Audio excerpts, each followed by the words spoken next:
and welcome to Coaching Conversations with me, Marie Taylor, and Steve Crabb. Hello again. Today our topic of conversation is about managing the inner world. So we're looking at self-management and how to coach and help people to do that effectively. So do join us.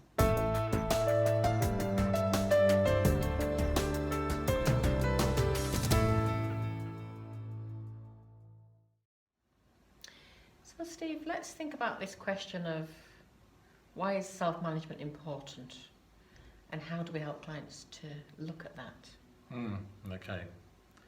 When we talk about self-management, a lot of people think we're talking about fluffy woo-woo. Yeah. I was going to say Zen, but I don't want to disparage Zen. I did a training once and someone said, you're not going to light any candles, are you, or burn incense? I went, no. So there's quite often a misperception that self-management is all around this external stuff. Yeah. And doesn't really have a value. But I think it's the most valuable place to explore for any entrepreneur and for any coach. Yeah. Because with all the skill sets and all the techniques and tools, if they haven't got the right inner state, right, the attitude, the rest doesn't count for much. And there's a huge cost of business with people not knowing how to do self-management. Yes, say a bit about that, because there are massive costs with the whole well-being piece and things like that, but say a bit more. Well, I make it very obvious to clients. I always say, for example, let's keep it very specific. I say, how much does it cost to replace a burnt-out executive? Yeah, absolutely. Yeah. And the executive's only burnt out because it's not about the amount of work they're doing, it's about how they are managing their internal state in terms of the response to what's going on outside. So for example, you could have two entrepreneurs and two executives who've got the same workload, but one's coping and one's not. Yes. So it's not the workload, it's how they are managing their reaction to the external. Very good.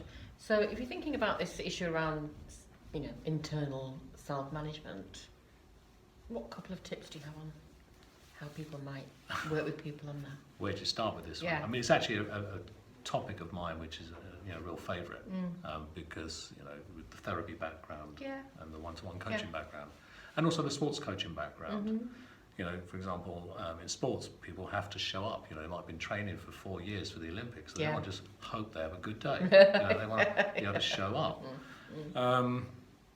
So where to start with the tips? I think actually the first tip is a tip which actually I found invaluable, which is to have a self-awareness that our thoughts affect our emotions. Yeah. Okay? Yeah. So for example, if I'm inside my head and I'm worrying, I'm doubting, I'm going to create the chemistry. And that awareness alone for many people is just like, really? They didn't know there was a connection between the two. So awareness is first, because if we don't have the awareness, we can't do anything about it. Yes, absolutely. We can't even see it, or hear it in the case of worrying voices, for example.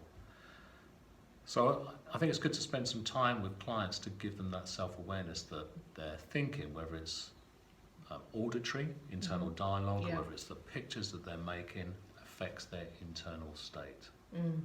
And that they have a lot of control and a lot of power over that. And it doesn't mean we coach people to micromanage their thinking. No. That's not what I'm talking about.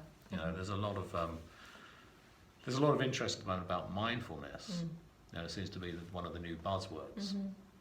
But really, for me, mindfulness is just the ability to be able to go quiet inside and not to react to the external world.